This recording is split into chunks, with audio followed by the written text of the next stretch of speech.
But my biggest issue is loneliness, which I should have said in the beginning, is that my biggest issue is loneliness. Yeah, I should have mentioned that in the beginning. Maybe I'll edit this part out and put it in the beginning. But when you are lonely, and maybe some of you are, but when you are lonely like me, I don't even want to talk about it. I don't want to actually give it credit of what it feels like. It's a claustrophobic feeling. It feels like you're being buried alive. Day after day, day after day, day after day. When I'm supposed to have Leanne and live together with our son and be part of a family and her to help out, she doesn't lift a finger. She barely just washes her own dish when she comes here like once a month for like 2 hours. Yeah. So it's loneliness as well.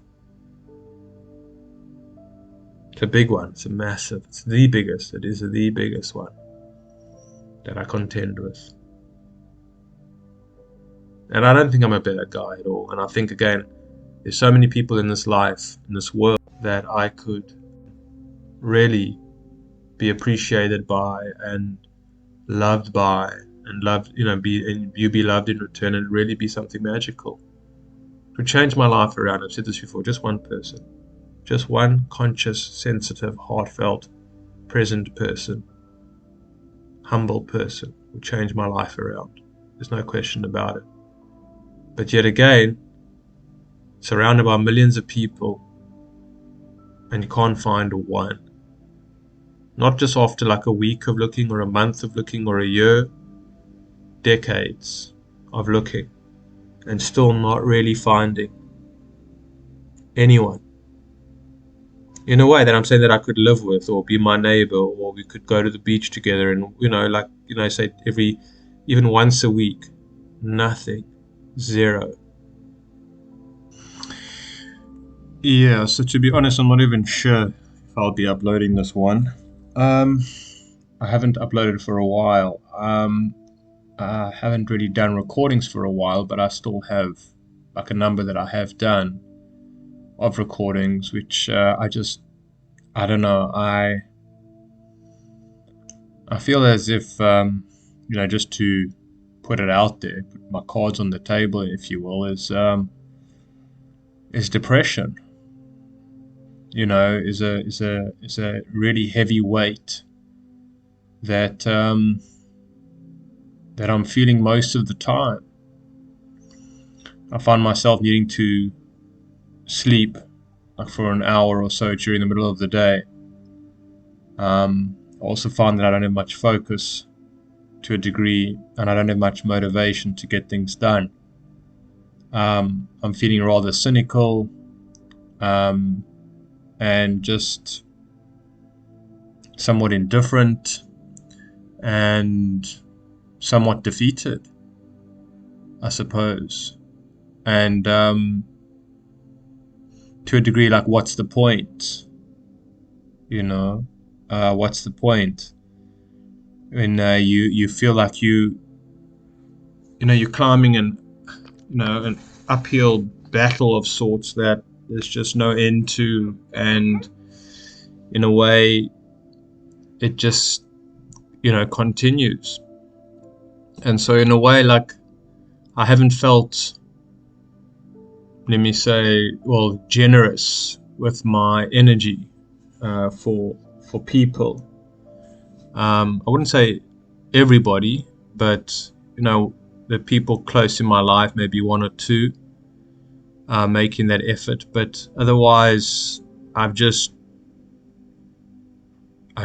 don't have it. I can't even, like, to actually think about making effort and making videos, and also, like,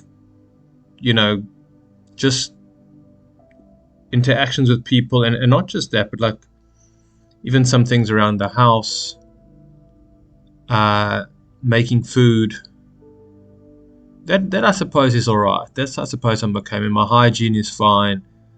I do go for walks on the promenade I do shower, need to cut my nails. I suppose I need a haircut, but yeah, where I like to go for a haircut, there's a car guard there that bothers me because, I mean, it's a long story. It's a long story, but again, it was a act of kindness and compassion and empathy that I had for him one day, which has haunted me ever since. Because I often see him on the road, walking or at a stop street, traffic light, and it's like runs up to me and I'm, dude, I don't want to talk to you. He's quite a unpleasant looking guy in certain ways, his energy and everything else. And the one thing that I do see about him is that when I did talk to him, I said, don't feel so victimized and clean up your act a bit. I mean, you're dirty, you know, and now when I drive past him like every day. You know, it's, well, yeah, I see him and he's dressed quite nicely and appropriately, and I don't know if that's got to do with me, but in a way I don't even care. Like, that's kind of where I'm at the moment. It's like I'm not really concerned how my presence or my energy or my input into people's lives has, whether it's made an effect or impact or not. I mean, obviously I'd like it to, and it does feel great, but I'm at that level where it's something that I just kind of feel indifferent towards. You know, so I mean, when I think about YouTube and I think, well, or what for? You know, I mean, it doesn't take me long to upload the videos in a sense. I mean, sometimes, but it's the actual sitting down, and then I like to listen to what I've spoken about, and sometimes it's just more depressing because I was holding in about a month ago in a situation where I'm still holding on and hearing the agony and the suffering and the pain. And I'm then thinking to myself, well, honestly, you're just sharing this with people, and, you know, for what purpose, for what benefit, you know, for what reason or rhyme, really. And it's hard for me to justify or come up with a good enough reason that deserves. I don't know. It's not that people don't deserve what I have to say, and obviously I'm also indebted to people for listening to me and giving me their time, in a way. So I just feel very, like right now, I'm not even recording this on my phone. I'm recording it straight onto my laptop, straight onto the program that I used to, because I couldn't even be bothered. Honestly, I couldn't be bothered to go on my phone, to do a recording, then to plug it in and fight with the USB cable, because sometimes it picks up and sometimes it doesn't. And to have that issue and then, you know, listen to it another few days later and be like, you know, my own inner critic, or just the feeling again of like talking into a void, so to speak. You know, again, why I feel this void is mostly to do with somebody in my life, you know, with Leanne. She's I mean, I can't believe how much I've soured towards her, you know, I really have. And again, I wouldn't have much to do with her if we didn't have a child together, which is not Jewish, and so by my parents, or at least my father's side, and everybody else doesn't acknowledge his existence. And you know, there is no relationship with myself and Leanne. She ticks the worst boxes of the worst kind of person, I'm afraid to say, you know, and yet again, I'm still needing to take care of her. And because otherwise, you know, she's my responsibility, not because I love her, not because I want her to change, I want her to grow, I want her to heal, I want her to recover, I want her to love me back. I couldn't give a shit about that anymore. I couldn't. And firstly, she's kind of, she broke it off with me, you know. She just decided to ignore my manly needs and do whatever she possibly could in order to push me away as much as possible. And again, she won't give me the reasons why, which I was curious about, but now I just don't care.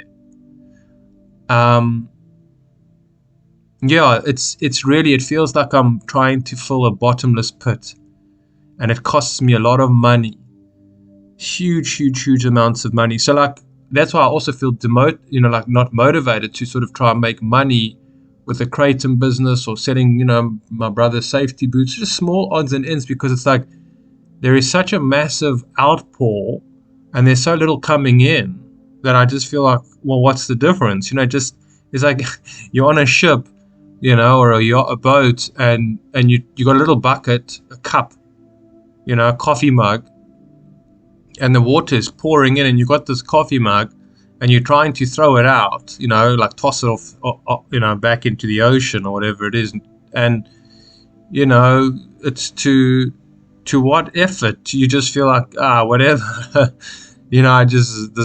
I'm beat here, I'm absolutely I'm beat. I just can't do this, and I've had to lay out a big sum because that's a bit of a story to go into. The thing is that also it's tricky because I care for my son's well-being. Now, for those of you who don't know, I don't live with Leanne. She stays in my townhouse, which I haven't stepped into for the last 2 years, even more. She's got 2 older teenagers. I don't want to really talk about Leanne, but I'm just trying to. You just can't believe. I know I did recordings about her and my situation and what I've been going through with her, but I don't want to share it. I don't want to talk about it. I don't want to admit it. I can't believe what I've had to go through and what I keep going through. I just cannot believe that a person, can be so unhealthy and so unwilling and so uncaring and so stubborn and so big-headed. Like, I just can't come to terms with it. And in a way, I don't even bother trying anymore. But it's such a tragedy. It's like I found the one person, look, I'm sure there's worse, but no, I can't believe it. I found the one person, when I'm listening to like Tim Fletcher and just Jordan Peterson, I'm just listening to, people talking, and that other guy, I can't remember their name. When I listen to people talking, and I don't even listen to these guys anymore because it's just too depressing. It's like, I know a lot of this stuff, and so what's the difference? Why do I need to, what's the relevance to me? But I'm saying, like, in regards to so many things, Leanne ticks all the boxes. Like I'm saying, the most stubborn, just like, I can't get into it, but like just the most troubled individual. Like I'm saying, okay, 9 symptoms to show that you have a fear of failure. 9 signs: procrastination. 9, in regards to just, emotional immaturity or emotionally underdeveloped. 9, and she's like 9 out of 9, 9 out of 9, 9 out of 9. And it just like you take that person, I mean, kind of like the opposite would be sort of somebody who is absolutely just phenomenal at their craft, like a Mike Tyson in his prime. Like from every facet of Mike Tyson, like I'm saying in boxing, and being an athlete and competitive, and just everything about him, like just memorable, just on so many levels, such a powerful figure. Just like I'm saying, incorporated and all the facets of the world's champion boxer. Even the story, his background story, everything. You know what I mean? And like so what's the opposite of somebody like that? I'm just saying, not in obviously athletic, in an athletic way, but take that and put it into just the personality and the character, and try to work with that, and it's just so humiliating. It's my own personal Shawshank. From the movie Shawshank Redemption. It's my own personal Shawshank. It really is. And so I don't really want to talk about it, and I don't expect people to understand or appreciate or whatever it might be. And some people will be like, well, you got to put in boundaries, and which I do. I mean, it's just, again, the fact that I don't have anybody in. I didn't see a person the whole day today, even yesterday. I don't speak to other human beings. I went to an AA meeting, and last night, and I just feel the people there are just so. Like, a guy was speaking that in 2011 he was drinking and driving, and he murdered 3 people. And the way that he spoke about it was if it is like was in a movie. Like, the level of emotionally unavailable, or just like depth. I'm telling you now, no one knows there. There must be 20 to 25 people. Nobody truly knows there why it is that they started drinking in the first place. And when I start talking about these things, the people like just, I'm not very popular. I was an alcoholic. Why was I drinking? So they'll tell you, oh, well, this is what I used to do when I was drinking, and I cheated on my wife, and I went into debt, and I smashed the car, and I hit my father-in-law in the face. But why did you start drinking in the first place? There's no awareness. And when I start talking like this last night, I was saying to this woman, because she brought up the subject, the topic of, the magic of meetings. And there is a magic there. There is a magic of people coming together, and it's sacred ground. And this is what I'm telling these people while I'm, when it's, I do talk. And people don't even really talk so much. They sit in a circle, someone gives a topic, and then it's just quiet. Okay, I'm handing the floor over to, and it's just like, and then some people talk, and it's so generic, the answers, and it's just so weak a lot of the time. And it's like, guys, but this is what people is. So I was talking to the woman afterwards, and I was saying to her, you know what, if a child is raised from a child to a teenager to a young adult, whatever it is, in a very loving environment, in a very supportive, loving environment, with brothers and sisters and fathers and father, mother, uncle and aunts and grandparents, and it was a healthy environment where they weren't watching all these Marvel characters and being, like, you know what I'm saying, in the world that we live in today. I don't need to get into it. And the toxicity of it, and the advertising of alcohol everywhere, and how cool it is to drink and whatever it is. And he would have no desire. The teenager, the young adult will have no desire to turn to alcohol whatsoever. Existentially, yes, if they're a sensitive person and they're suffering with the meaning of life and the existence of things, then they definitely would. There's no question about it. I mean, but they wouldn't turn to alcohol, but they would. They will struggle with the suffering that's inevitable in life if you're more conscious and sensitive person. You're going to struggle existentially, you're going to struggle spiritually, but your emotional needs will be met.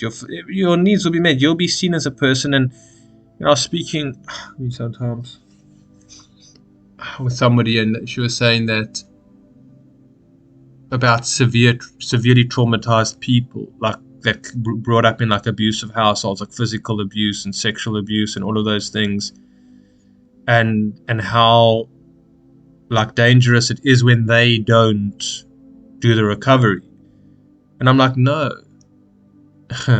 you don't. Yes, but somebody who wasn't allowed, who wasn't empowered to be themselves, whatever that means. I'm not doing a Muji or talk here. Just be yourself, and these very vague things. But the child that wasn't allowed to be a child, the child that wasn't embraced for their individuality, for their uniqueness, anyway, a whole other conversation.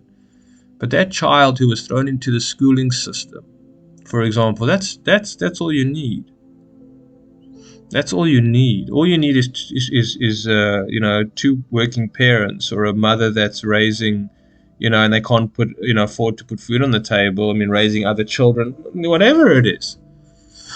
In a way, that's all that it takes. Because we are not. Oh, shut up, man! Stupid phone. We are not. Sorry, let me just put this off. We are not taught, we are not we are not, what would I say? We are not just empowered, we are not instructed, we are not trained to deal with life at all. At all. We are not whatsoever. The hardships of life, the suffering of life, the responsibility of life. We are not equipped at all to handle things. So when stress comes, when desire comes, you know, we have very low willpower, very low willpower, very low self-control, highly immature, highly regressed, and so on and so forth. Self-entitlement through the roof,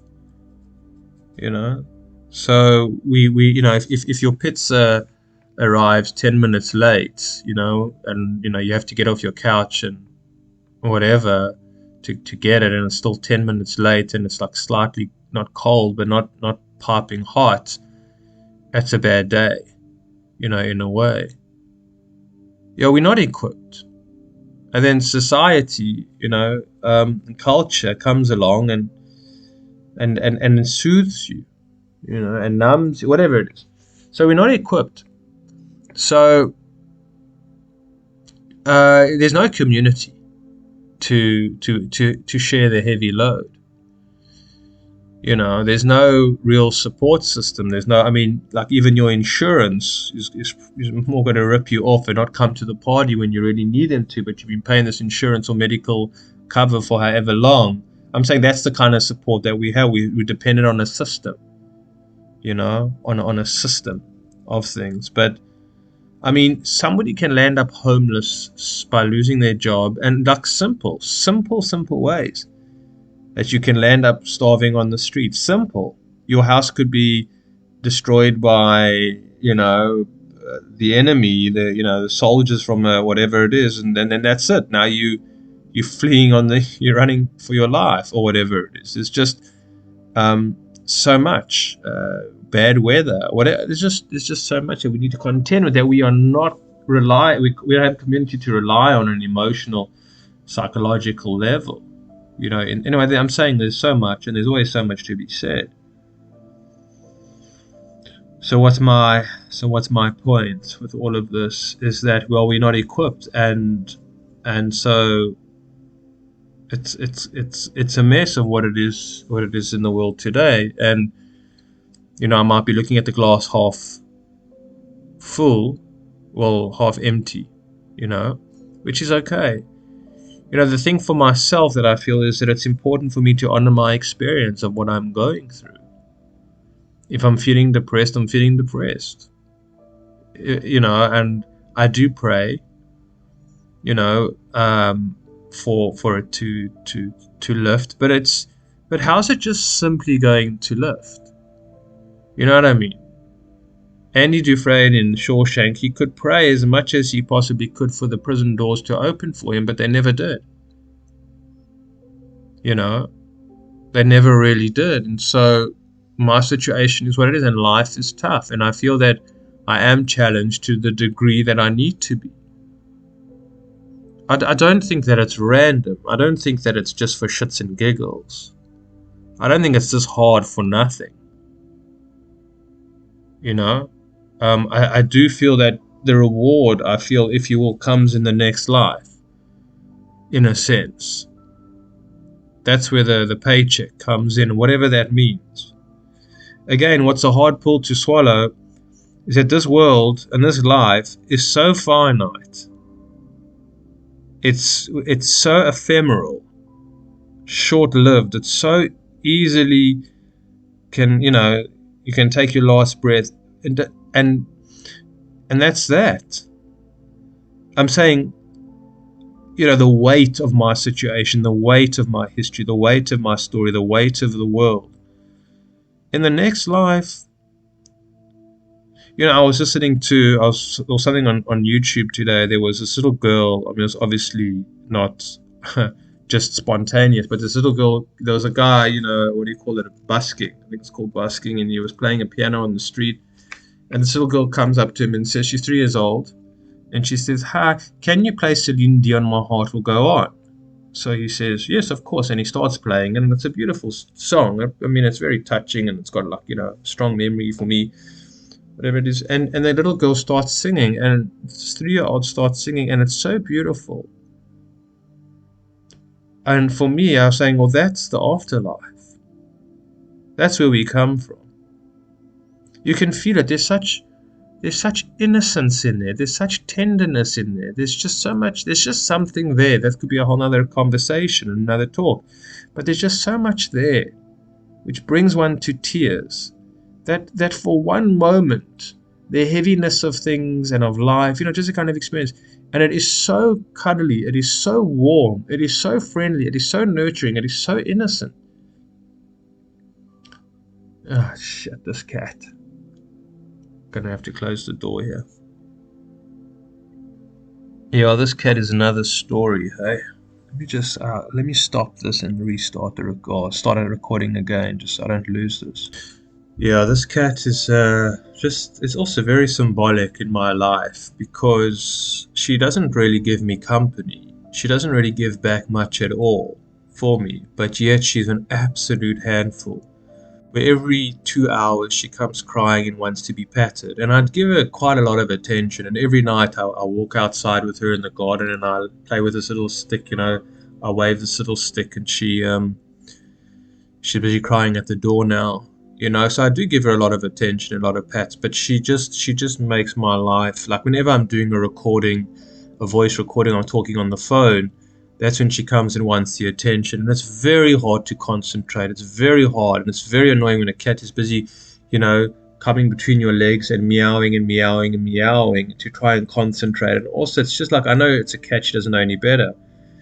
But it's just very, very difficult. And it's often of the time I got to stop doing a recording and I lose my place in it, a voice note or whatever it is, because I have to wait for her to go out the room, or sometimes I just chase her out the room because I can't be bothered. But then again, after like 15 minutes, she'll just come back.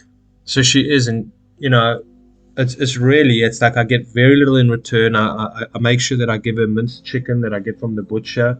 Minced liver and heart. I mince it together because it's more of a natural diet, and so I do. I really go out of my way, and make sure like she's taken care of. But what I get in return is just so much difficulty. I mean, like right now I'm doing a recording. Honestly, I patted her for about 10-15 minutes. Also, even just patting her is a problem. If I try and pat her on the floor, she's very restless. She stands up, she walks away, then she plops down like a meter from me. Then I'll walk up to her, I'll rub her tummy and her neck, whatever it is. Then she'll get up again after like literally 10 seconds. Then she'll walk around. She'll maybe come by my ankles because now I'm kneeling on the floor. Then she'll pop down by my ankles, so I'll turn around and then I'll start. And then she'll get, after 5 seconds, gets up and walks about 2 meters away and plops down again. And this just goes on and on. So when I have to pet her, it's on a bar chair. But now it's even got as bad that the bar chair is near her, because it's the bar chair. She just goes round and round and round on the bar chair while I'm petting her. It's very, very annoying. She doesn't just sit still. So now she started jumping on the bar on the counter because the counter is there. And then she walks around the counter. Then she comes. Then I start walking away and she jumps back on the bar chair. And then what happens is that sometimes I'll pet her for 2 minutes. She'll jump off. Then I'll be like, okay, she's had enough. Then I'll go away. 5 minutes later, she comes back and jumps on the bar chair and starts crying. And what do I get from this cat? And that's the story. Like Leanne is the same thing. Leanne is the same thing. And this cat is the same thing. And this cat can trouble me at night. There's many problems and many issues that I get, but this is the lot that I've been dealt. This is the cards that I have been dealt. And so, my whole thing is not to become too embittered and too cynical, but to a degree, right now, I very much am. I'm just appreciating and I'm just experiencing that, and that's what I'm experiencing. That's my own direct emotional experience, which, again, most people don't want to talk about. It's not popular, and whatever it might be, I forgot what I was talking about before, the cat came in. And as per usual, it's what happens all the time. What happens all the time. So, well, what more can I say? I mean, I don't deny that there is a heaven. I don't deny that there is a beautiful. That's what I was talking about, a beautiful place after this. And I don't feel at the same time that life is just something that you have to get over and done with. I do feel it's part of it. Of course it is, because it's so relentless and so. And some of you might be listening to me and saying, "Well, Aaron, you're just not making the right choices. You're not being brave enough. You're just not being motivated enough. You're not dealing with your shit." Maybe that's true. But you know what? I'm trying to do what I know how to do with what information and wisdom and knowledge that I have. I'm human, and even now, like, that's why I'm not even going to bother listening to this recording again, because I'm probably not going to upload it then. I'm just going to send it as it is, because I'm very self-critical and think to myself, well, that human part of you is not really desirable. That human part of you is just like, like when I do open up at the AA meetings and I get really deep and share and whatever it is, again, I feel it's probably my own insecurities, but I just feel that I'm not making any friends. Not that I'm out to make friends, but I'm just feeling it's not appreciated, and it's embarrassing for me. I don't have a good self-confidence about it. I do. I feel like it's messy. I feel that it's shameful, that it's embarrassing. It's like I'm not polished in the way that I'm talking. I'm not, like giving 10 steps to personal success, or I don't know, it's not clean. And even for myself, I don't even even I don't want to even talk about it, because I don't want to give it the messiness. And I'm just saying the whole state and the whole life of things in this way, like much like sort of energy. Like, my father's been the same, whatever. So, like the whole system, like also that he's a part of this whole system, in the world. Like George Orwell said, that you want to see the future of humanity, or imagine a boot stamping on a human head or something like that forever. You know what I mean? It's almost like that this massive darkness in the world is what we're up against. A massive Goliath, in a way, is what, like, I'm facing. The general attitude of unconsciousness, the general attitude of narcissism and selfishness, the general attitude of our desire for watching violent films, and just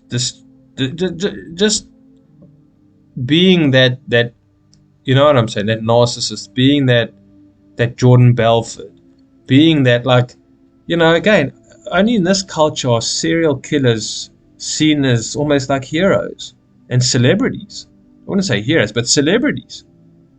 They really are seen, and you get these women that will send their messages and letters. I mean, obviously they're not well, but that's what I'm talking about, is that the more there is such a level of unwellness, like, for example, the woke stuff, the individual, like, it so much is just being demolished in a way. So much of the light and creativity and imagination and the human spirit, in essence, is being demolished by this massive Goliath force. And I mean, look, it is the world today, it's fine, but like, what I'm saying is that with somebody like my father or with my stepfather, to just have a moment of sort of emotional reflection, of emotional presence, even for Leanne, to actually just have the guts to say that I am afraid. You know what I mean? Just for people to be truly vulnerable, just for them to be truly vulnerable. And that doesn't exist. Only exists is the mask, the persona, the ego, the me. No one really willing to admit. Not even in AA meetings, people have been through hell and back, and I'm saying them self-recovery is part of self-discovery. Again, they can't see it as sort of a sacred journey that they're on, that kind of, that if you get through it, which only 3% apparently of people from alcoholism actually recover, which is very scary, but that you've gone through a very sacred journey. You've gone through something where the second step is to connect with a higher power. This is bringing this to your attention. Otherwise, you go your whole life. And the thing is that it's within that pain and that suffering where I truly believe is the only place that real transformation happens. Well, the potential for real transformation. I think it's only under that. I think it is under, like in the movie V for Vendetta, and the guy imprisons her and shaves her head off and starves her, whatever it was. And, he was just showing it was her friend. It was the guy, Mr. Guy, whatever it is. I can't remember his name. But it was him. Hugo Weaving was the actor who, Natalie Portman imprisons her. And she thinks she's imprisoned by the government and she's going to die. But it's not, it's him. Because he's showing her what he went through. And the thing is that it can make you a monster. Or it can be your death rebirth for your, and then she steps outside and she says, God is in the rain. Before she would have never realized that God is in the rain. So we have to be deprived. We have to be knocked down. I don't know any other way. I just don't know any other way about it.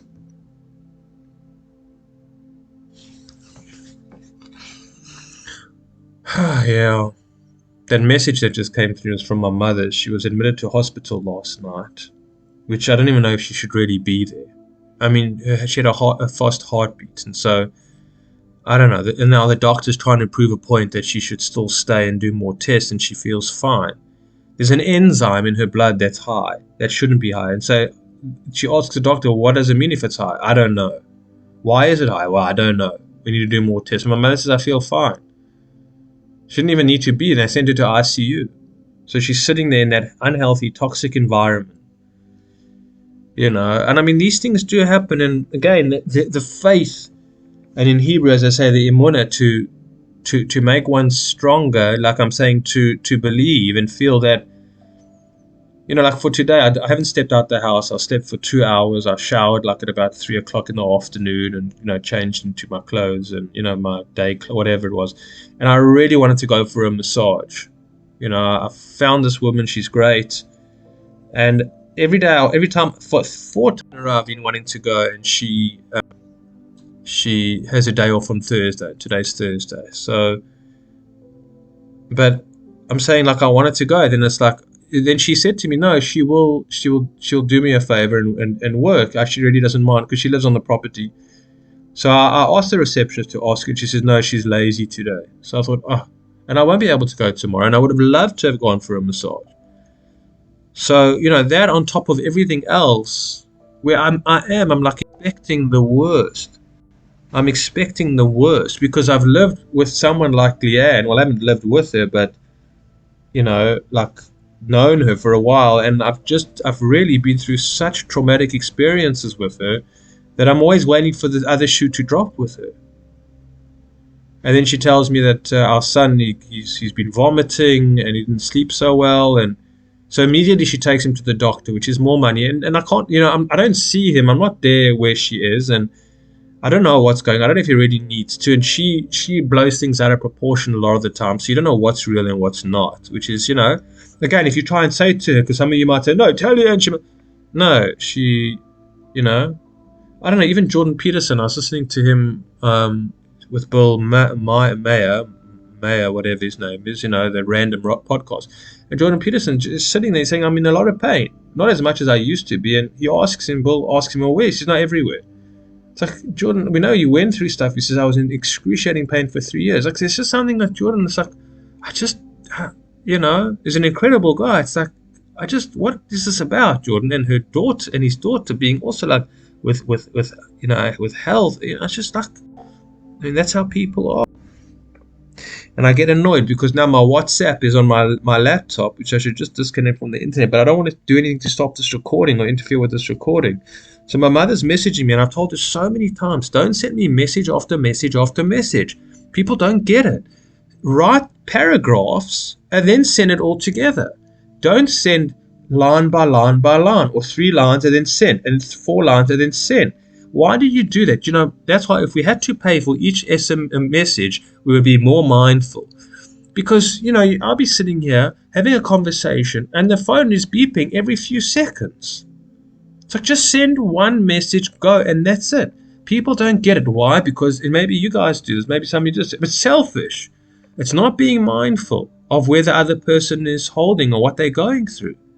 Maybe they're trying to concentrate on something and all their bloody phone is just busy beeping and beeping and beeping and beeping. Why? Because you're just too lazy to press the enter button. I'm saying, the down space button or whatever it is in order to start a new chapter. And what do we even need to start new chapters for? Just write. I mean, it's just the level of just mindlessness. It's just, you see, that's the thing, is that in general, the level of mindlessness of what I'm having to deal with at every turn is just so agonizing and so exhausting that it almost feels like, again, it's just that cup that you're trying to, or the coffee mug that you're trying to throw out the water from the sinking ship that's coming over the sides, and you've got a leaking hole, and it's like, and you don't stand a chance. It's like holding back the tides with a surfboard. Where from? So it's the momentum of things that have been going on for so long, and I'm sure you feel it as well. So this is the battleground. This is the battlefield that Mooji is not going to talk about, and Eckhart is not going to talk about, and Wayne Dyer is not going to talk about, and Joe Dispenza, they're not going to talk about, and Abraham Hicks is not going to talk about, and Bashar is not going to talk about, and none of those non-dual people are going to talk about this. None of them. And what I'm saying is that the Jay Chettys, I mean, I'm out of touch with these guys, but I'm sure there's so many. There are just so many. And then from Christianity, they'll just deal it, well, it's the devil and sin. And then, it's just, we're not equipped. We're not equipped at all. At all. So again, with my channel being so non-popular, after so many years and everything else, if I just typed it non-dual, duality, whatever it is, oh man, I'll fly. And if I just spoke about non-dual, it'll be great, because that's what most people are looking for. That's what most people are interested in. That's what most people are comfortable with. And so for myself, mine is discomfort, and then sharing my discomfort doesn't make me feel much better in a way. It makes me feel a bit like a bit of a, an idiot, or just, I don't know, there is something to it. So, but I do it. Well, I have been doing it, but I just feel that, why give myself right now any more ammunition to just give myself a hard time? I just feel, I'm not anticipating what next, but I'm just very, very prepared for it. Well, I try and prepare, and I spend a lot of my time preparing for it. Preparing for what's next, because it doesn't let up.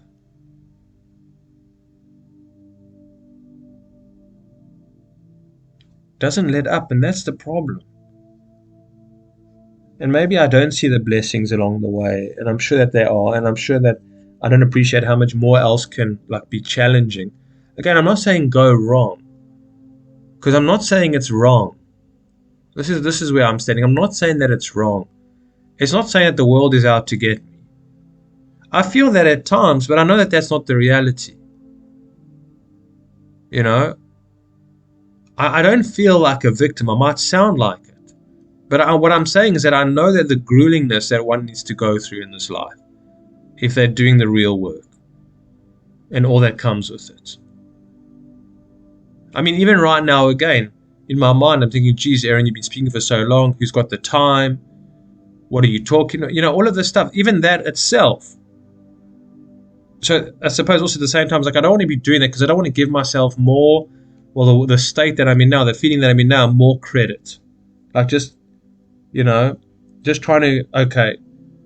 Because there is a very much this feeling of, if your bread is buttered, let's just say, and it falls off the counter, it's gonna, it's without doubt, like it's just gonna land on the butted side, face down, type of thing. It's just like inevitable. That's what I'm kind of expecting in that way.